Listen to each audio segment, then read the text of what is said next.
Hey guys, welcome back to the letter. Sorry it's been a while, but right at the start of the holidays, I could not record this at all. Or anything, really. But, we're back with the letter. And Hannah, who is my new favorite character in this. That's right, Luke likes me a lot now. Because I talked back to him. Okay, but the ride to the mansion is quiet, with Luke having stared out the window the entire way, not paying attention to anything around him. Meanwhile, I'm conflicted. I don't know if I should apologize for changing his plans like that. But by the time we arrive at the mansion, I see his eyes light up in genuine interest. Apologizing is the last thing on my mind. The whole affair with the Ermengarde mansion is certainly an interesting experience. The place has been renovated and restored by the owners to what they claim to be acceptable standards. The mansion itself looks like something befitting a fairy tale or a period piece. It's tastefully decorated and, with a little bit of love and attention, I'm sure it can be a place Luke and I can call home. And the number of other prospective buyers that come from the powerful and wealthy of Luxburn certainly did not disappoint, marking this estate as prime property. The Lees are amongst the group who went with the Rose woman, and I saw a few other notable faces, though I didn't really feel like mingling. Unfortunately for every one of them, the Wrights are interested in buying. What's been bugging my mind, however, is that Isabel. What's her problem? Also, this is the first time we're actually seeing her. I still don't quite understand what's happening. One moment she's scrambling to give us the paperwork to finalize the sale. Then she's panicking over some sort of prank letter or another. Dear me, is Isabel alright? It's apparent with the way she shakes and by the pallor of her skin, something's really shaking her up. Gee, I wonder why, considering all the things that's happened to her. Isabella, do you need me to call that ambulance? I am worried, but it'll be best if she was attended to by someone more familiar to her, like her partner. But even then, the girl refuses Rose's offered drink and looks just about ready to make a run for it. No, I'm just feeling a bit out of it. Excuse me, I'll be back. I just need to catch my breath. And so she does, just as I predicted, and her partner follows like a concerned mother. There's an awkward air among us as we were left in the wake of whatever that was. The others murmur and gossip with each other, speaking of the poor daft girl and telling the tale to whoever was not audience to the act in the first place. It doesn't take too long for the woman, Rose, to return and pull us aside into the study for what I rightfully assume is damage control. Oh, this is a good room. Rose invites Marianne in too, hoping to apologize to her as well. But the woman refuses, saying she's not one of her clients anyway. That leaves myself, Rose, and Luke, the last all too eager to make himself comfortable in a study he's no doubt already claimed as his own. I can't apologize enough about what just happened.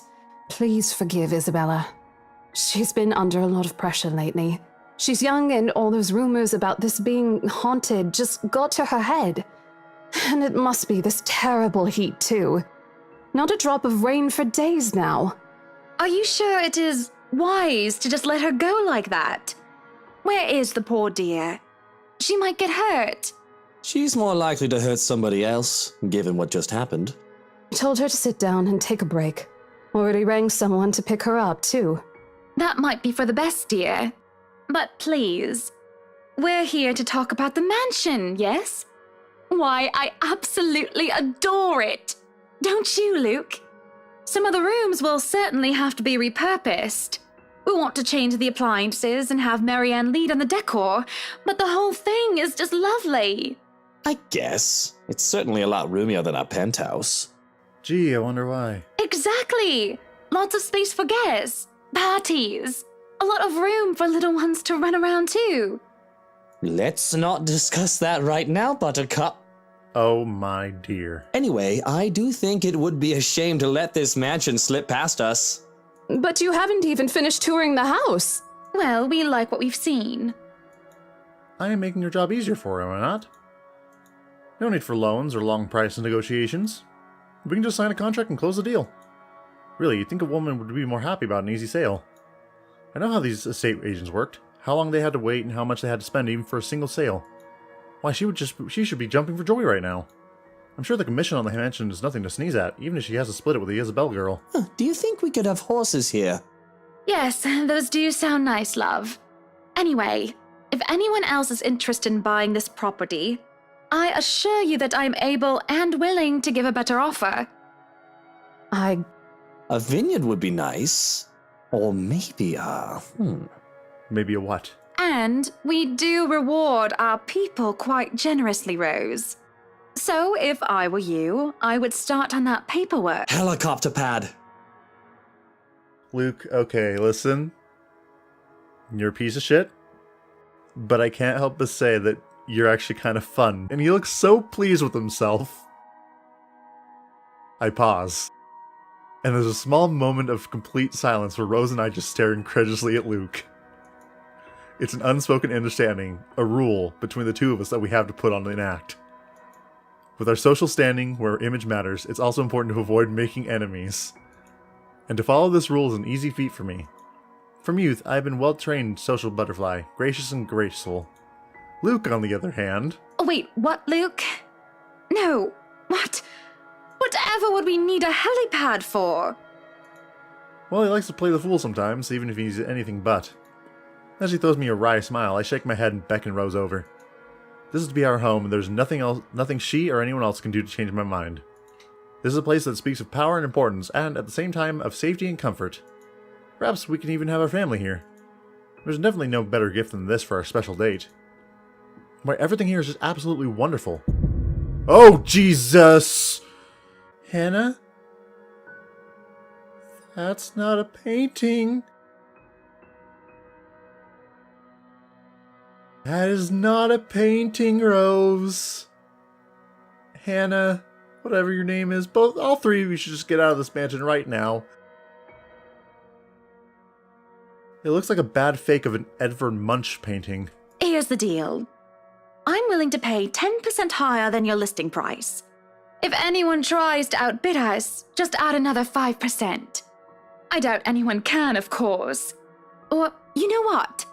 Just add 15% to the listing price, and we can sign all the paperwork now. I guess, if that's what you want. That won't be any trouble. I don't have all the papers now. Didn't think this would be a quick sell. I'll have copies sent to you so you can look over them. And if you'd still like to finish the rest of the tour with Isabella's group, you're more than welcome to. No, I think we're good here. We'd appreciate a private tour of the place a lot more, I think. No, you wouldn't. All right. Should I let Marianne in, then? Marianne? Oh, right. She's been waiting outside the study this whole time, hasn't she? I'll need to have a little chat with her to move this little mansion project forward. Please do. Oh, sorry. Where's the log? Backlog. Yet, there's a look of apprehension when the other woman enters the study. Yet, like a professional, I see the moment when she steels herself and masks her worry. Admirable. We have this project, then? Of course. Will you be needing anything from us? Having the floor plans would be a great start, just so that I can look at them beforehand. And if you could tell me when you're available for a meeting so that I can include it in my calendar? Oh, is a meeting really all that necessary, Marianne? I guess we can send Johans to help you out. Johans, the man, the myth, the legend. You two can start by getting rid of this ugly painting. That is not a painting, ma'am. A hush falls upon the room at my request. What painting? And lo and behold, the painting is gone. Want to know why? I'll tell you why. Because Hannah was the one who touched the letter. And so was Luke. Or not Luke. Ash. Oh boy, I have just doomed all these people to die, haven't I? In its place, a mirror stands, which leaves me to look at my own confused expression. Odd. Well, no matter. Back to the topic at hand. Marianne, dear, we are simply far too busy to meet up. Or perhaps maybe I should, save, and then... I think it would be a good idea to start to talk, so let's free up my schedule. But I guess we can free up a day to meet with you. I don't really need another Maudlin Monday reading about Maury anyway. The book club can function without me for one day. Yes! My goal is to make everyone in this house love each other, so that way we may live. What time shall we be seeing each other? How does lunch sound? Besides, my house is a higher priority over book club. Why, we can hold the next meeting in this place.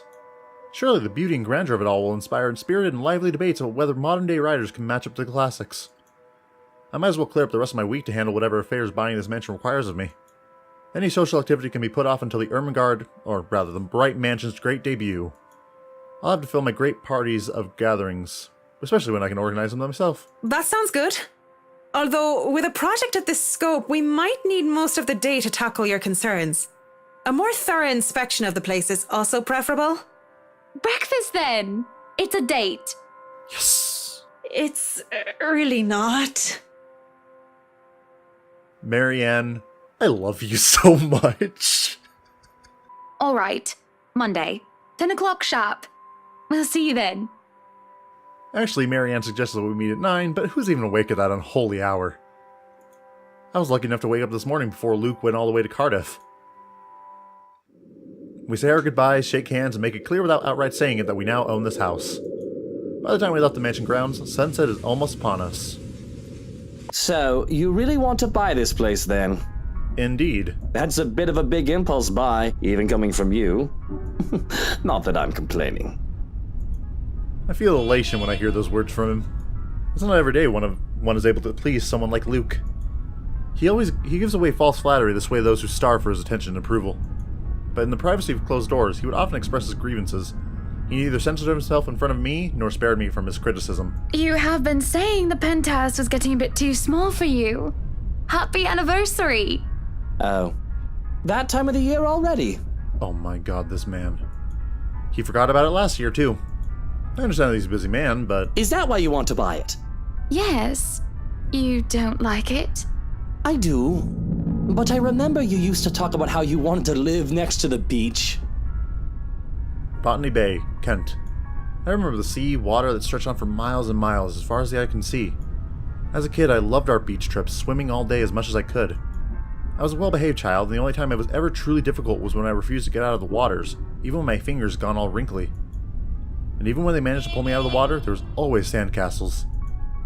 The day before we married, I told Luke I wanted a house on the beach and a dog. And a kid or two. None of those came true 7 years later. That was a childish dream. Living next to the beach is so impractical if you really think about it.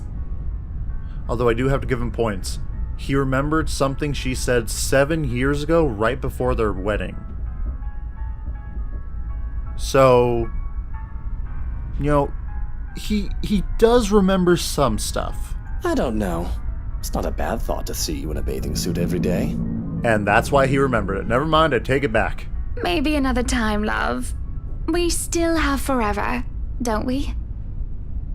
He says nothing, only grabbing my hand and holding it tight as we spend the rest of our ride home in silence. I miss the sea. Sick and hovering over the loo at 3 in the morning, the picture I paint right now is hardly glamorous. A horribly fishy taste left in my mouth as I throw up what I had for dinner, and I hate the acrid stench that fills the laboratory. The burning sensation at the back of my throat is no help whatsoever. I can feel another wave of nausea come up on me when the door opens. Hannah, what are you doing so early out of bed? I'm fine, love. I must have just eaten something bad. That's all I managed to say before vomiting again into the porcelain throne. Lovely! Just go back to bed, Luke. I'm going to clean up here. I refuse to look at him. I don't want him to see me like this. The last time I've had horrible moaning retching into a toilet was during my college years, being the life of the party. Thoughtless and shameless, I had thrown away months to frivolous merriment and pointless hookups. I didn't even retain any of the connections I'd made from that time. Sure, they still know of me, and I still know of them, and we still do business from time to time. But I've lost touch with anyone who I don't see on a daily basis. I hardly have any of the friends I left when I was still Hannah Evans. Teachers, fellow university students, drinking buddies, and old conquests like Jack. No, don't touch me, sweetie. It's disgusting. I'm disgusting. Luke sits down next to me on the toilet floor to hold my hair even as I cough up more fish. He wipes the vomit from the corner of my mouth and just stares. Do I need to fire someone? I don't feel sick. Just feeling a bit under the weather, dear. It's been unbearably hot as of late, hasn't it? I do wish it would rain. Are you sure it wasn't those sweets? I told you not to eat those sweets. Maybe. Well, don't laugh. Well, I can't help if you make that sort of face. He starts chuckling, and soon enough he's in a fit of laughter. The scene happening next to the loo filled with sick just makes the whole thing bizarre, and nearly makes me start giggling as well. I try to stifle it though as I smack him on the shoulder. I'm not making a face, Luke. Stop laughing. Shut up. When he would not stop laughing, I let myself go as laughter bubbles from my own throat, and I forget whatever ill feelings plagued me. We're just husband and wife, laughing together at a funny face. The little things in life. I let myself go because I know these moments will not last forever. But if I just know the terrible things that are coming for us, I would have wished with everything I have then and there that the laughter stayed. You know, it's nice. Aya, come on now. It's nice that those moments can happen, even with these guys.